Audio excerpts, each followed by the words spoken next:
Masala వడకి prepare చేస్తున్నాను. ఇది ఏం చేశానంటే యాక్చువల్గా ఇది శనగపప్పు ఉంటుంది కదా, పచ్చి శనగపప్పు. అది అంటే 6 to 8 hours నానబెట్టుకోవాలి. నానబెట్టుకొని మొత్తం నీళ్ళంతా ఒడిచిపోయేలాగా స్ట్రెయిన్ చేసుకోవాలన్నమాట. నీళ్ళంతా బాగా ఒడిచిన తర్వాత దాంట్లో కొంచెం దాల్చిన చెక్క,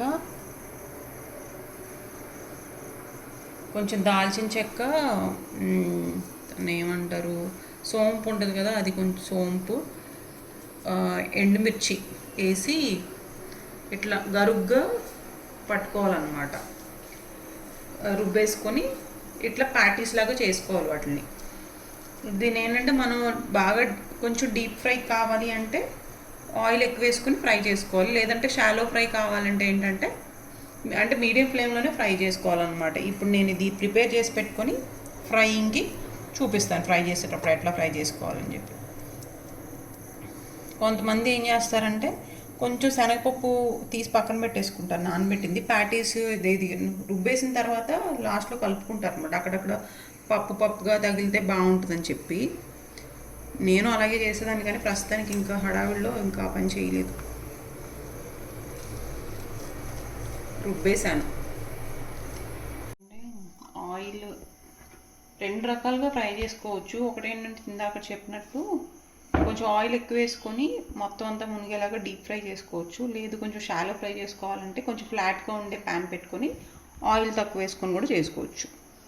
నేను ఏంటంటే మరి అటు కాకుండా ఇటు కాకుండా కొంచెం మీడియంగా వేస్తున్నాను. మీడియం ఫ్లేమ్లో పెడితే ఏంటంటే లోపల బయట మాడిపోకుండా లోపల ఉడకాలి అంటే మీడియం ఫ్లేమ్లో పెట్టుకోవాలి. మరీ లోలో పెట్టుకుంటే ఏంటంటే అది బ్రేక్ అయిపోతుంది. హై ఫ్లేమ్లో పెట్టుకుంటే బయట ఫ్రై అవుతుంది కానీ లోపల ఫ్రై అవుతుంది.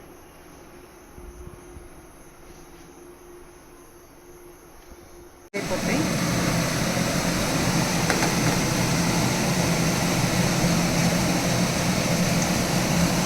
వేసాను, మీడియం ఫ్లేమ్లో ఫ్రై అవుతుంది. వేసుకునేటప్పుడు డ్రాప్ చేసేటప్పుడు జాగ్రత్తగా వేసుకోవాలి, లేదంటే ఏంటంటే ఈజీగా బ్రేక్ అయిపోతాయి అన్నమాట.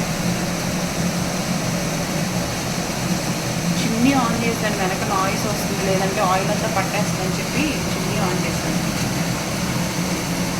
వైపు కాలిన తర్వాత ఇట్లా టర్న్ చేసుకుంటూ ఉండాలి, లేదంటే మాడిపోతుంది.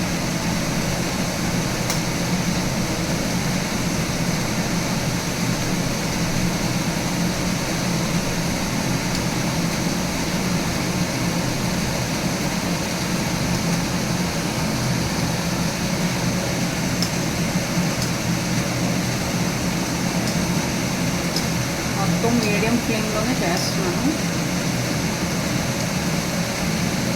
సో ఈజీగా అయిపోతుంది అన్నమాట.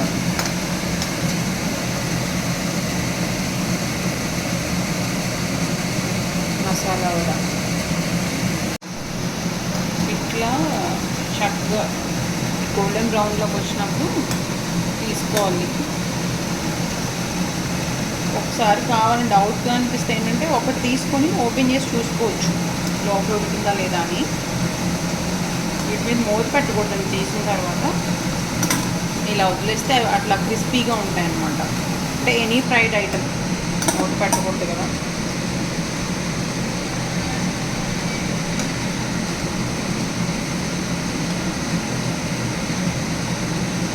ఆయన బ్రేక్ చేసి సగం తినేసాడు ఆల్రెడీ. లోపల చక్కగా ఉడికిపోయింది, పైన అంతా క్రిస్పీగా ఉంది, లోపల కొంచెం అంటే సాఫ్ట్గా కాదు, ఇట్లా క్రంచీగా ఉంటుంది, బాగుంటుంది.